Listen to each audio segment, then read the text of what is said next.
Welcome back. This episode is basically Scott Galloway's best hits on decisions, storytelling, and money. Yeah, we went from slow down decisions to build an army of capital and somehow ended on football and tax games. The mood of this whole thing was everyone's grinding and somehow nobody's happy. He's arguing hard work alone doesn't compound wealth or well-being, just existence. And then he drops the scary framing. We're raising the most anxious, depressed generation. I buy the anxiety part, but most in history, come on, that's a huge claim. But he backs it with behavior. Kids isolated, less connection, rejection tolerance collapsing. That part hit me. If you never talk to strangers, you don't just lose networking, you lose resilience. He literally had his youngest kid sit outside the door like, go ask about their dog. That's exposure therapy, but with maximum pet enthusiasm. His point is basically cognitive training for friendliness and enduring rejection. Rejection is like a gym session. If you skip leg day, standing up later hurts. The emotional bit was brutal, though. He's talking about that kid with addiction and self-harm. Yeah, and the this is real vibe. Talented kid, high-profile job, still falling apart. It dismantles the success fixes you myth instantly. Then the whole, what do you want as a species question came in, and it got weirdly wholesome. He's like, people want sensations, but the most rewarding is letting other people invest emotionally in your success. And then he flips it with parenting. The reward is that they let you love them. I know exactly what he means, and I hate how much I agree with it. This is where his agency of others idea shows up too. Right. He says greatness in decisions is not solitary genius. It's the ability to attract and retain talent. But he also talks about leadership like, I used to be right, not effective. That's a cell phone disguised as advice. Every smart person has that phase where they think veto power equals leadership. What I loved, I don't make a big decision without speaking to at least 3 people. Slow the process down is such a simple constraint, but it changes outcomes. Also, it quietly bans impulsive confidence, which is rare. He contrasts slow versus fast thinking, like thousands of daily micro-decisions can't all be board level. Exactly. You can't ask 3 people every time you press the brake. Do I go on the red light? Let me call my advisory council. But his bigger framework is to screen out unimportant decisions and focus effort on high-value ones.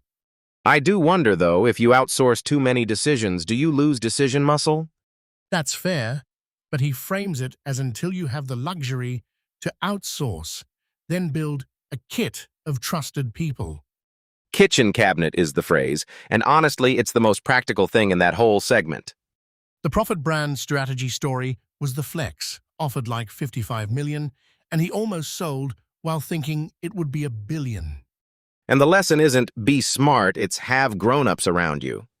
Then it gets spicy. Relationships, forgiveness, and be clear you'll lose 70% of net worth if you split. That line is so blunt it's almost rude, but it's also financially sober. He's like, lawyers are karma. That's one way to say divorce is expensive. I hate that he anchors marriage as a wealth strategy, because love isn't a spreadsheet. True, but he's not saying marriage guarantees wealth. He's saying it provides a team and compounding allies. And that wealth is a whole person project line. That's the glue. Then he pivots to storytelling as the core competence. And I was like, okay, now we're cooking.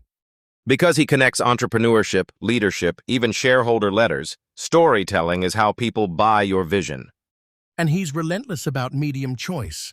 Top 1% storyteller on whatever platform fits your strengths. I love when he says TV canceled him in 4 weeks, but podcasting worked because he has a face for podcasting. I'm not good on the phone is the most relatable CEO confession imaginable.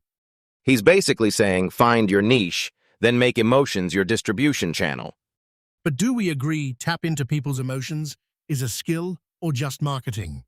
Skill, because he ties it to practice. Iterations, feedback, tiny improvements every time you ship. That's his Mr. Beast secret sauce take. Test, tweak, repeat. Meanwhile, I'm over here trying one take and calling it content. Then, we got the money section. Diversify. Low-cost ETFs. Stop day trading. Start early. And he makes it sound almost gentle. SPI, roundups, automate savings, forced discipline. I actually liked his point about investing small amounts now, because when you get $1 million is a fantasy. People wait to become disciplined first, then they get money. Backwards. The bucket of sand compounding metaphor was clean storytelling too, ironically. Yes, he taught compounding with sand and then told us the whole podcast is storytelling, which is fair. And then real estate. He defends it as forced savings and tax leverage, despite acknowledging it's risky and expensive now.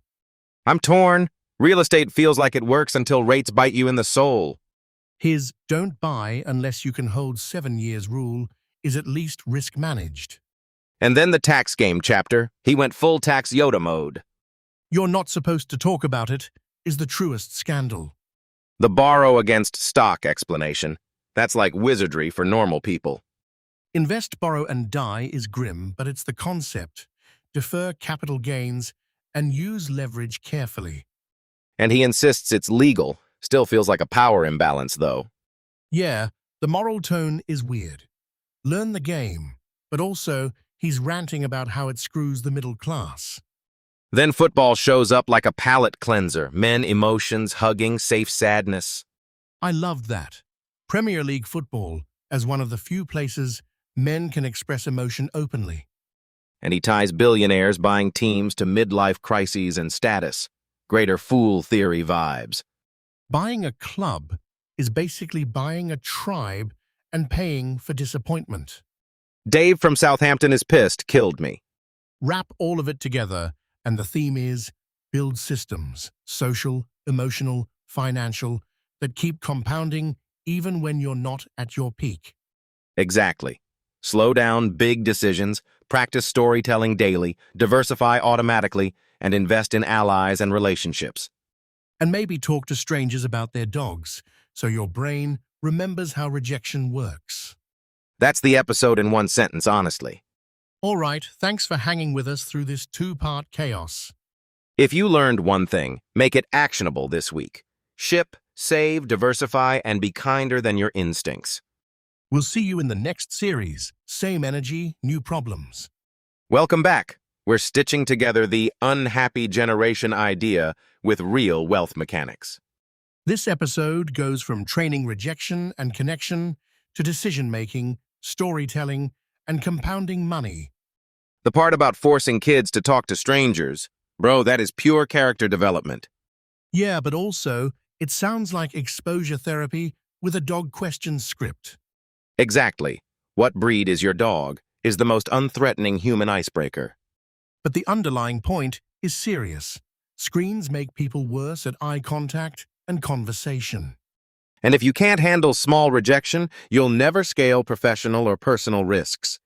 You'll just live inside your comfort feed forever, collecting emotional interest. I love how he framed it as cognitive training, friendliness as a muscle. Meanwhile, the anxious generation vibe is like prosperity, but everyone's depressed and lonely. The numbers he mentioned about men dating are wild, like nobody talks about loneliness with stats like that. And then young people watch highlight reels 200 times a day and conclude they're failing. Oh, you didn't make an Nvidia million and party in Saint-Tropez? Garbage life. That's the algorithm bullying you into believing your worth is a quarterly report. Then he shifts to decisions. Great decisions are in the agency of others. I agree, but I also hate how ask 3 people sounds like TED Talk seasoning. True, but the mechanic is real. Slow the process down and borrow judgment. He also had that leadership take. Being right isn't leadership. Being effective is. That hit me because advocate your course is how ego wins and outcomes lose. He's basically saying, get the best outcome for everyone, stay open to change. And I don't make big decisions without speaking to at least 3 people. I want that as policy. The annoying part is deciding what counts as a big decision. He solved it with filtering unimportant decisions, like letting systems do the daily clicking. I liked the uniform and ask the waiter to order angle, reduce choice fatigue. But the story about the 55 offer, that's the real flex. He learned what not asking people costs. Yeah, if I had a board, they would have told me what the hell you're doing. Brutal. That's why allies matter. Great decisions depend on other brains, not vibes. Speaking of allies, the marriage segment was hilarious and also kind of sobering. He's like, stay together, it's a wealth strategy. And I'm like, okay, but don't oversell it. But his point about generosity and forgiveness is actually grounded. Deficits kill relationships. You will naturally inflate your contribution and diminish theirs. That's psychological accounting. Everybody thinks they're the sensible one, with the detailed spreadsheet of fairness. And then the wealth angle. If divorce averages are messy, prenups exist, and teams build wealth. I liked his nuance. Marriage numbers changed because it became a luxury item. His team is more powerful than individual framing is basically compounding, but emotional. Meanwhile, TikTok sells you the rich people are evil myth like it's a personality test. Jeff Bezos sailing with a new girlfriend as the entire theory of wealth. He insists the wealthy self-made folks he met were often kind, civic-minded, and good at ally building. That ties back to the be in rooms of opportunity even when you're not there. The Google stat about advocates influencing 80% of offers sounds dramatic, but it matches social reality. People hire the person who came pre-chewed by a believer inside the company. Now, entrepreneurship, he basically says, not everyone can become one. He was sharp about risk aggressiveness and failing willingness. No shortcut there. But he also said, if you have access to corporate platforms, don't be an idiot. Go work there. That's his version of build first, flex later, and honestly, it's annoyingly correct. And then storytelling as the core competence, like not branding gimmicks, but persuasion through narrative. He said the top skill is storytelling because it taps emotion and makes people feel something. This is why society needs this. That's basically every successful pitch deck ever. And he argued that as technology and media expand, storytelling becomes accessible everywhere. I loved the practical homework. Pick a medium, target top 1%, and iterate daily. But the top 1% part is tricky. People underestimate the consistency tax. They want the virality, not the daily practice and the feedback loops. He basically said, hand-to-hand combat every day before you even get credit. Then the story comes to wealth, decision-making, slow versus fast thinking, and saving mechanisms. The investing philosophy is so boring it hurts. In the best way. Low-cost ETF, early, automatic. And he's blunt about day trading. 80 to 95% lose money, so stop playing hero. Fees eat you alive is the most honest sentence in finance. I like the idea of ring fencing. 70% steady, 30% fun-learning bets on individual stocks. You may get lucky is the mature version of YOLO. And he used the compounding bucket of sand analogy, like start small or you never start at all. The mental model that $500 at 21 becomes real money later. People just don't internalize time. And they assume they'll have discipline when they're older. Like discipline is a subscription you can cancel later. Which is why forced savings matters. Automatic investing, employer matches, roundups. He even treated real estate as forced savings, not just an investment return headline. Real estate is also a stress machine if you over-leverage. His 40% of income warning was solid. And he stressed, holding for 7 years, time horizon is the hidden variable. Then we got the tax curtain reveal. How owners think differently from earners. The stock borrowing concept is such a cheat code, but it also shows how much the average person never learns. Rich people don't pay taxes is basically a headline, not a model. He said the rich pay a disproportionate amount when they earn, but wealth strategies shift the game to ownership. It's like magic behind a curtain and no one told me. That analogy is painfully accurate. And he called out qualified small business stuff. Complex, but the lesson is, tax planning is skill, not luck.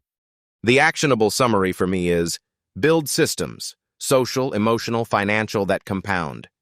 And maybe keep training rejection by asking strangers about their dogs like a normal person. Also practice storytelling daily, diversify automatically, and slow down big decisions.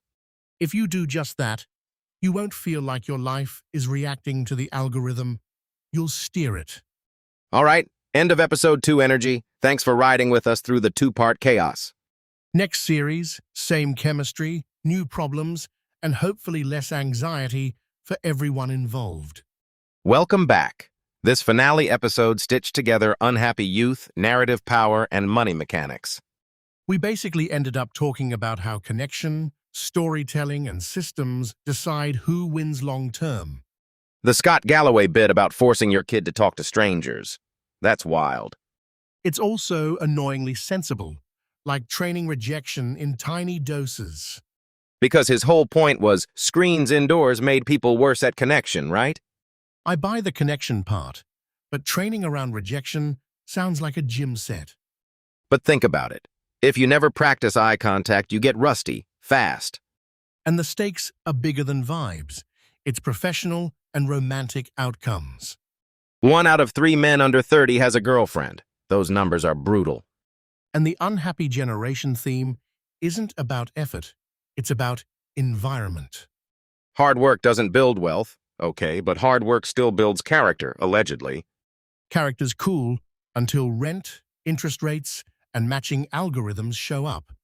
Also the constant comparison loop, like someone else's highlight reel is your daily grading. It's like 210 reminders a day that you're failing in someone else's story. Then he pivots to decisions, and it's like, slow down, borrow wisdom. I loved that he said he doesn't make big decisions without talking to at least 3 people. Translation, I outsource my arrogance. Exactly. When you're young, you think being decisive is a personality trait. But he framed it as effectiveness versus being right, and that's a mindset shift. And the slow versus fast idea. Some decisions are instant, some deserve time. The example was basically traffic light decisions versus high-stakes life decisions, yeah? And then he screens out unimportant decisions, like it's a CEO life hack. The uniform thing was funny, but the philosophy is clean. Don't waste decision calories. That links to his storytelling obsession later, because attention is the real currency. Wait, storytelling is the core competence? He wasn't joking, he was dead serious. I agree, communication matters, but calling it the key to scoring above your weight class romantically is aggressive. It's aggressive, but it's also kind of true. Romance is narrative plus vulnerability. His tap into emotions, not just be smart point, landed for me. Especially the way he talked about men in their demographic not showing emotion openly. He's basically carving out a niche, older man, open about feelings, wide and specific. And niche then own it came back hard, like Ethiopian cuisine, but make it emotional. It's the entrepreneurship version of pick a lane, then drive emotionally. Then he got super practical with mediums, podcast, X, Instagram, public speaking. And he said, practice every day. Commit to tiny iterations, like Mr. Beast. Daily iteration is annoying because it works, and we hate that. What really surprised me was the economics of creator competition. So many new storytellers. The TikTok numbers were insane, like millions of creators suddenly entering the market. Which means your I'm special story better be backed by consistency. And consistency is where people usually fail, especially when they're chasing motivation. Motivation is a terrible business plan. Systems win, even when you're tired. Okay, but let's get to the money part. His diversify like crazy story was brutal. He admitted going all in during tech bubbles and getting wrecked, which is honest and depressing. The broken 2008 crawled back timeline is basically emotional leverage training. And then he turns around and says low-cost ETFs, start early, stop overthinking it. I love the ETF sermon, but people still hear boring and tune out. That's the trick, though. Boring is what compounds without you gambling your rent money. The bucket of sand analogy for compounding was actually powerful storytelling. He basically proved his own point with a physical metaphor, respect. But then the conversation veers into real estate, and he's like, it's forced savings, tax advantages, but don't anchor. The house as forced savings argument is strong, yet it can also trap you as house poor. He said keep housing payments under like 40% of income. Otherwise, it becomes stress, not wealth. The dream becomes a nightmare when the mortgage owns you. And I like that he acknowledged the American dream is kind of hallucination now. Prices and rates. Going from most people can afford to 1/3 can is a societal change, not personal failure. Then he goes full, tax is a curtain you didn't know existed. And yeah, that part was spicy. Tax avoidance rebranded as tax strategies, and he's basically telling you the rich play chess. But I also worry people will hear tax games and start thinking it's shortcuts, not planning. Fair, but he emphasized legal structures, buy, hold, borrow trusts, qualified small business incentives. The invest, borrow against it, die line. People will quote it out of context, but the mechanism is real. Borrowing can be smart until leverage flips and you panic sell at the worst time. Leverage is like caffeine, helpful, until it becomes your personality. And the bigger point is, become an owner, not just an earner. He was basically like capital kills for you at night, which is a catchy line. That line should come with a productivity disclaimer. Side effects may include less anxiety. Then we ended on the close tradition, football and men showing emotion safely. I loved that safe place for men to hug each other claim because it's oddly true. And the whole sports team buying thesis, buying the tribe, not expecting guaranteed profits. Greater fool theory, midlife crisis, status optics. Yeah, that's a real emotional economy. Also, he almost got a Rangers purchase derail by "You'd be hated in the UK." Brutal.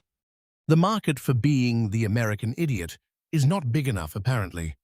All right, last mile. The episode's message was basically systems, storytelling, and ownership. And if you do the small stuff, slow decisions, invest early, practice narrative, you steer your life instead of reacting. That's it for episode 2 and for this 2-part run. Thanks for riding with us through the chaos. See you in the next series, new problems, same chemistry, and hopefully less anxiety for everyone. Welcome back. This one was basically unhappy kids, real decision-making, and wealth mechanics. Yeah, plus the storytelling is the core competence angle and why compounding starts earlier than you think. But I keep getting stuck on that first part, like the anxious generation piece. It's wild because everything else in life feels more connected, yet people are less socially fluent. Socially fluent is the phrase, huh? I felt personally called out by the ask a stranger thing. The sit outside the door for 10 minutes and go ask about the dog drill is savage. The cruelty is optimized for rejection training, not friendship formation. And the meta point is rejection endurance. Kids indoors too long, screens too long, muscle atrophies. Our species really said, let's build self-esteem with dopamine feeds, huh? And then the world tells them they're failing because they're not NVIDIA millionaires by Tuesday. He literally said the vomiting other people's success thing like, yeah, that's the algorithm. But here's my pushback. Does naming the problem automatically give a cure? Exactly, because be friendly is advice and build systems for emotional connection is action. The system part mattered, though. He talked about slowing decisions and using others' expertise. The 3 people rule was so practical it hurt. Also, the leadership used to mean being right confession. Okay, growth arc. Get people to agree with my decision is the corporate origin story of so many disasters. Yeah, advocacy over accuracy. Classic ego-powered planning. I liked the distinction. Slow the process when the stakes are high. Fast thinking when the day demands it. And he screens unimportant decisions, like outsourcing restaurant ordering to the waiter, basically. I have a uniform energy. Life hack, don't waste cognition on choosing socks. But I'll argue, this works for some people, not everyone. If your job is chaos, uniforming doesn't fix reality. True, but at least it forces you to ask, what decisions actually move your life? That's where great decisions are in the agency of others clicked for me. Because talent attraction and retention is like the hidden variable in every outcome curve. Also, it means leadership isn't hero mode. It's enabling other people's motivation. Then we pivoted to wealth and I was like, okay, storytelling becomes business skill. The stitch emotion to narrative part. He said, communicate a plan with kindness, empathy, even humor. I did want to challenge the absolute storytelling is the key take, though. Yeah, because if your product is garbage, storytelling can only delay the collapse, right? But in practice, storytelling is how you align belief, whether you're selling a product or selling yourself into a future. And he framed it as a wide space. Men his age don't openly talk failures and grief and parenting feelings. That's honestly rare. Most masculinity scripts treat emotions like contraband. Contraband masculinity. Sir, please stop feeling. Meanwhile, the entire brain is running a private theater production 24/7. The actionable twist was, pick a medium and aim for the top 1% storyteller on it. That's the nerdy way to say practice with constraints. And constraints actually produce skill. I'm always suspicious of top 1% challenges because people misinterpret them as a shortcut to followers. Yeah, but he tied it to iteration and feedback loops. Mr. Beast secret sauce, basically. The tiny better each time line is so boring, it's true. Boring incremental excellence is the most underrated flex in the world. Then wealth, ownership versus earning, diversification, forced savings, no romance, just mechanics. And the most adult sentence was the one about investing with money you can handle long term. His whole stop believing you'll beat the market sermon was refreshing, but people hate it. Because it removes the dopamine of guessing. Index funds are emotionally underwhelming. The bucket of sand compounding story was actually storytelling again. He made time visual. And that was the best argument. The $1 million isn't a threshold, it's a consequence of starting with 500. The line, we don't believe we'll get old, hit me too hard. Youth is basically a denial of compounding subscription plan. I also liked the tax game section, even though it's politically spicy. The idea that taxes are magic behind the curtain, that made me go, okay, I'm underinformed on purpose. Not talking about it is rich people keeping poor people down, is one way to summarize it.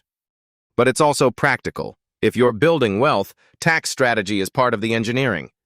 Still, I worry people hear tax avoidance and think it's a permission slip. Yeah, he said legally, do it, but viewers will weaponize the word and ignore the legal framing. The borrow against stock example is a clean concept, though. Don't crystallize gains if you can avoid it. As long as you don't go full leverage is how smart people go broke. That sentence should be on a warning label in every brokerage app. Real talk, though. Forced savings is the bridge between ideals and behavior. Matching contributions, roundup investing, pensions, he basically said, automate discipline. And the relationships section connected it weirdly well. Generosity and forgiveness as long-term wealth, too. Wealth is a whole person project was the phrase that tied it all together for me. Not just portfolio wealth, emotional durability, social connectivity, and allies. Which loops right back to the rejection training kit advice, systems for connection. And the final sports team buy thesis, tribes, emotions, midlife crises, was hilarious but also kind of true. Greater fool theory with a football scarf. Brutally honest. But he made it emotional. Sports as one of the few socially safe spaces for male feelings.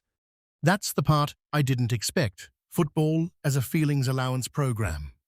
Feelings allowance beats spreadsheets for happiness, at least on match day. So our takeaway stack for episode 2 is systems over vibes, storytelling over anonymity, and ownership over fantasy. Also start early, diversify, and build allies, because wealth compounds socially as much as financially. Yep, and if you steer with iteration instead of ego, your odds go up everywhere. That's it for episode 2, and for this 2-part run. Thanks for riding with us through the chaos. See you in the next series, new problems, same chemistry, and hopefully less anxiety for everyone. Welcome back. Episode 2 is the final ride. We're jumping from unhappy youth to storytelling as the real engine of wealth. And somehow we end up at football as emotional infrastructure for men. The wild part is it all connects, like, weirdly well. Okay, the beginning, unhappy generation, hard work doesn't build wealth. I hate that slogan, but I get what he means by it. Like, the grind is real, but the payoff grid is broken for young people. And then they compare themselves 200 times a day, non-stop. 1 out of 3 men under 30 has a girlfriend. How is that not a crisis? Because it's easier to monetize attention than fix a dating market. But he also talked about skills, like rejection tolerance and connection. Wait, rejection tolerance as a cognitive training program is kind of genius. I love that thing where he makes the kid talk to strangers. In line, talk to the person in front and behind. Practice eye contact like reps. Because screens reduce your muscle for professional and personal connection. But isn't it also that society made rejection feel like danger? Yeah, like you don't just get rejected, you get labeled, archived, and memed. So the new fear is not failure, it's humiliation plus permanence. Which is why his emotional framing landed. Feelings are the reward mechanism. He said the best reward changes when you get older. You let others invest in you. That line was so dad-core it hurt in a good way. Also, he brought it home with that story, smart kid, addiction and self-harm. That this is real feeling. Yeah, no more abstract talk after that. It made the whole "you're competing on someone else's success feed" point feel personal. If your life feels like a glitch, you start treating yourself like the bug. Then, it flips into decision-making. He's obsessed with agency of others. Great decisions are in the agency of others. That's a boardroom line and a marriage line. He weaponized kitchen cabinets so hard, I almost believed in cabinets. But I agree on slowing down the big decisions. Fast thinking is for red lights. The trick is screening unimportant decisions so you can spend cognition on the important ones. He said he doesn't even order in restaurants. Gets the waiter to order. Honestly iconic. Outsource decisions, then be dramatic about clarity. Love it. His profit brand strategy story was brutal. Offered $55 million and he let it ride without board input. That's like hearing the answer and refusing to check your math. In business, ego pretends it's vision and it burns you. Okay, then the marriage and wealth segment, he didn't do TikTok rage, he did math plus team logic. The team is powerful. Marriage as a wealth-building system, not a romance cosplay. But the divorce stats anxiety he triggered, people will overreact to that too. He basically said, get a prenup and also don't pretend money magically fixes emotional generosity. Forgiveness, patience, and stop inflating your contribution. That's marriage counseling with spreadsheets. And he was right that relationships are compounding, just slower and messier. Then, he goes full storytelling. He says the core competence is storytelling, not being smart. I liked that he made it concrete. Find your medium, target the top 1%, practice daily iteration. Pick a medium. Instagram, X, Threads again, podcasting, speaking, whatever gets you to ship. Also, he's the living proof that TV gets canceled but podcasting survives. His definition was clean. Storytelling taps emotion, then domain expertise makes it credible. And the niche part matters, like Ethiopian cuisine plus narrative plus romance equals ownership of a lane. But what if you're not naturally good at emotions? Then you practice the craft, like hand-to-hand combat, he said. That Mr. Beast iteration thing. Tiny improvements daily. Feedback loops. He even made storytelling sound like manufacturing. Test, tweak, publish, repeat. And from storytelling, we sprinted into investing, which is also basically narrative control over your own behavior. Low-cost index funds, stop day trading, force savings, he was stubbornly consistent. The grift comparison was spicy. People on CNBC have returns under the fees. Start early because time is the unfair advantage. Bucket of sand into the hourglass. I love that analogy because it makes compounding feel physical, not theoretical. And the you don't need to find the needle part. NVIDIA or no NVIDIA, the basket still wins. The only disagreement I'd keep is sometimes people should tilt more aggressively, depending on risk tolerance. Sure, but he did allow ring-fencing fun money. 30% for life lessons, rest is disciplined. Then he goes wild on real estate and taxes, forced savings via a mortgage, leverage, and the tax advantage game. The stocks grow so never sell explanation is basically the cheat code, until you learn the whole tax strategy isn't magic. Workhorses get screwed is such a brutal way to frame it. The point wasn't tax evasion, it was that tax advice is a wealth multiplier most people never buy. Also, he named his tax Yoda like it's a fantasy quest. Lucy Lee, the tax wizard, paid $800 an hour, same as buying a seat at the table. Okay, but the whole ownership versus earning thing, become an owner, not an earner, that clicked. Because owning builds an army of capital that works while you sleep. That's the emotional version too. Less anxiety when the system pays you, not just your effort. And then, closing tradition, football as the thing he learned for his kids. I have a face for podcasting, but I learned to love Premier League because my sons are insane. And he claims football is one of the few safe places men show emotion. Hard agree. The tug of war between men need feelings and society blocks feelings is exactly why sports matter. Meanwhile, I'm imagining billionaires buying teams like it's midlife crisis DLC. Greatest fool theory, but make it celebrity. Overnight, you're the sexiest man in Cleveland. Yet there's still a tribe value. Identity and emotion create demand, even if the trophies don't show up. That's basically storytelling and ownership again. Football sells belonging. Which is why this whole episode felt like one loop. Emotions, narrative, and compounding systems. All right, we're done. No more bucket of sand metaphors today. Hopefully ever. That's it for episode 2, and for this 2-part run. Thanks for riding with us through the chaos. See you in the next series. New problems, same chemistry, and hopefully less anxiety for everyone.